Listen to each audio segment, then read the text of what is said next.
أعوذ بالله من الشيطان الرجيم بسم الله الرحمن الرحيم الحمد لله رب العالمين صدق الله العظيم. د سوره فاتحه تفسیر نن هغه دریم سبق موږ بیانو. سوره فاتحه د قرآن پاک هغه واحد سورت ته چې د په باره چې حدیث قدسی ده. حدیث قدسی معنا دا چې حضور فرمایي چې الله تعالی فرمایي قسم تو چې ما سوره فاتحه تقسیم کړې ده بیني و بین عبدي، نیمه ما ده نیمه بنده ده. الحمدلله رب العالمین. اوس حضور صلی الله علیه وسلم د دې حدیث تشریح بیانوي، وای چې کله یو مسلمان داسې وای الحمدلله رب العالمین الرحمن الرحیم مالک یوم الدین، نو الحمدلله الله تعالی فرمای حمدنی عبدی، الله تعالی فرمای د ما بنده ما والحمد بیان کړ. منې دغو الفاظو چې دوره وزن ده، دوره قیمتي دي چې الله تعالی مني چې تا یې ما ول تعریف وکړ. بیا چې ته بل آیات ته پسې لاړ سې الرحمن الرحیم، نو الله تعالی فرمایي چې د بنده د ما بزرګي بیان کړه. مالک یوم الدین، چې بنده د ما ول ثنا بیان کړه. نو الله تعالی صفات په چوکر غونډوي.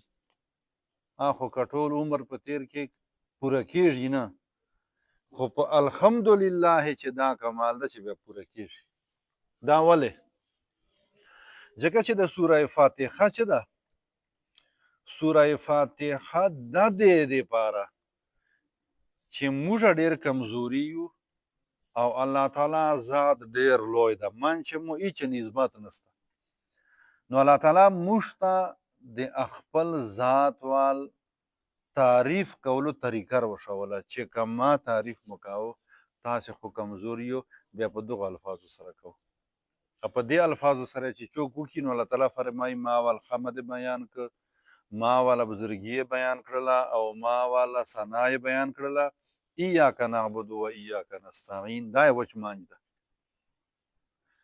معنی دا ده، کوو بیا ترجمه خوشاته انشاءالله، چې ای الله موږ به تا عبادت کوو اوس او بیا کوو، اتانه اوس امداد غواړو، اتانه به موږ بیا امداد غواړو.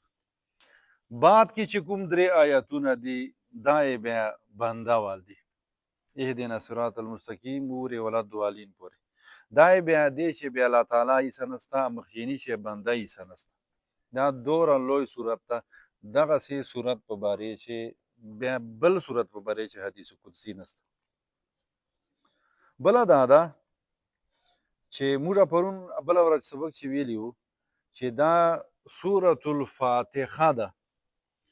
سورة الفاتحه معنا هغه فاتحه اردو معنا ده کول نه والی، معنی سړی چې اول صورت قرآن پاک خلاصوي دا صورت ورځي.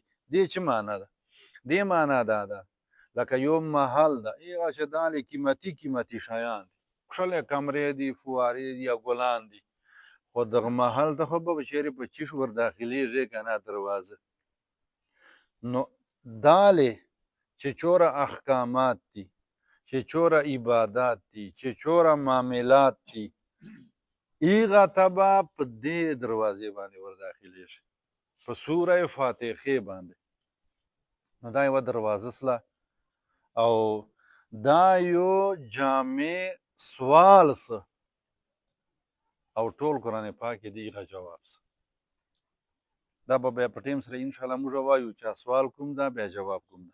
ښه بهرحال په دې سوره فاتحې چې الله تعالی د دعا ول موږ ته تلقین کړی ده په سختو الفاظو سره، خو دلته یوه بله خبره ده چې بنیادي طور باندې د قرآن پاک فلسفه چې ده، دې دنیا ته چې څوک راځي چې څوک هغه په باره چې الله تعالی فرمایي فطرت الله التي فطر الناس علیها، سوره روم چې آیت نمبر 30 چې الله تعالی څوک پیدا کوي په خپل فطرت پیدا کوي. فطرت چیش ته وایي؟ د دې تشریح حدیث چې پیغمبر علیه السلام صلی الله علیه وسلم بیان کړی ده. فرمایي ما من مولود الا یولد علی الفطرة فابواه یحودانه او ینصرانه او یمجسانه، چې هر پیدا کیدونکی بچای په فطرت باندې پیدا کیږي. فطرت ترته شو خو د ده والدین دنه یهودي یا نصرانی یا مجوسی جوړ کی، او الله تعالی د هر انسان په فطرت چې خپل محبت او معرفت ای شایده خو چو شرطونه دی پر شرطونه کوم دي؟ اولنا شرط ده بیانو خو یې غنه مخ چې هغه فطرت چې شاده روح تا کنه روح چې شاده الله تعالی فرمایي دایما ول یو حکم دایما ول یو امر د دوه می سپاره چې یسالونک عن الروح قل الروح من امر ربي. اوس یو سړی پیدا شو خو روح ستا پچې نو فطری طور باندې پیدایشي طور باندې د سړی ته کا واخې نسی میلاو که دا سړی اسلام دعوت نسی وته میلاو توحید رسالت وال چې کله د باهر چې کوم هغه باره ماحول ده هغه نه دا متاثر نسی د فطرت دغه سه صحیح بیا د الله تعالی په پیژندای سي بیا خو چې کله بالغ سي بیا یو خو فطرت سلیمه بلوغت سره عقل سلیمه د ته میلاو سي. فطرت سلیم معنا دا ده چې د غیر چې کوم شیطانی وساویس دي کومې حملې دي هغه نه دی بچي او عقل صحیح استعمالوي بیا به دا یوه جي ته په ورسېږي. کوم جي ته به په ورسېږي؟ دته به حکمت میلاو سي. حکمت معنا لکه لقمان علیه السلام ان پیغمبر و او کتاب لیکلی دی چې دته الله تعالی او خو پیغمبر نه خو الله تعالی څه ورکړو؟ حکمت الله تعالی ورکړو.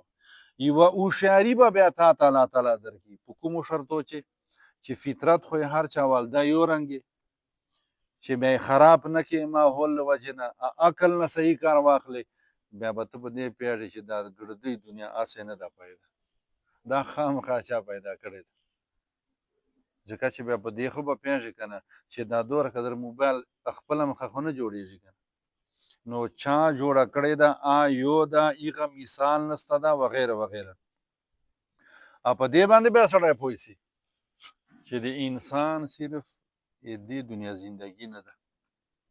دا ولې بله ورځ مې سبق کاته علامه شمس الحق افغاني صاحب کتاب په دې باندې دلایل ویلي چې قیامت ولې ضروري ده. دلایل ډېر زیات دي خو بهرحال یو زه تاسې ته وایم وایي قیامت ځکه ضروري ده چې دې دنیا چې هر سړي دا کوشش چې ما ته راحت میلاو سي سکون میلاو سي اټینشن نه وي خوښي یا غم نه وي خو داسې کېږي نه منې غم به وي خوښي به وي. لیکلي دي چې کنې بادشاه سره خو هر شی که نه خو مرګ نه بیا چو خلاصوي بیماري نه بیا چو خلاصوي خپلوانو مرګي نه بیا چو خلاصوي بیا غریب ته به ځای شیان میلاوي خدای صحت ورکړی هغه نه بعد بچي الله تعالی ورکړي ښه روغ ماحول چې ټیم تېروي هوا خوري خو خواهش یې دا وي چې دا شاید یې همیشه وي په دې دنیا چې پاسبل نه ده ځکه چې دا دنیا ممکناتونه ده دا الله تعالی پیدا کړې ده په دا بیا ختمیږي نو که خوښي ده ورسره ختمیږي که غم ده ورسره ختمیږي نو داسې یو ټیم داسې یو ځای ضروري ده چې هلته خوښي همیشه وي او هغه نه بعد سهولیات همیشه وي یا خوندونه همیشه وي بیا سړی په د عقل نه دا فیصله کولی سي چې یاره هغه یوه دنیا په کار ده. بهرحال مقصد دا ده چې سوره فاتحه ډېر قیمتي سورت ده انشاءالله ترجمه مو لا شروع کړې نه ده دا درېیمه رواج ده نن صرف دا خبره کوو چې الحمدلله رب العالمین الرحمن الرحیم دا داسې کم الفاظ نه دي چې حضور فرمایي چې الله تعالی فرمایي چې بس دغه سړي ما والحمد بیان کړ دا به د الف لامو چې د الحمد ټکي چې به چوره پاوري موږ له سره دې ته ورسوچ نه ده الله تعالی دې موږ ته عمل کولو توفیق نصیب کړي هغه نه بعده چې کله دا ترجمه موږ بیان کړو سړی خو پیدا څه عقل نه کار واخیسته بیا دوه قسمه دته حالات راشي یو انفرادي زندگی او اجتماعي زندگی انفرادي زندگی سړی تېروای شي چې وکه ګوشي چې کله ته اجتماعي زندگی تېروې هغه پر یو قانون ضروري قانون کوم د الله تعالی انسان ته ورکړی د قرآن په شکل چې به ټیم چې رنګ یې تېری که په هغه باندې معامل کوو په دې به انشاءالله بیا سبا ږغېږو الله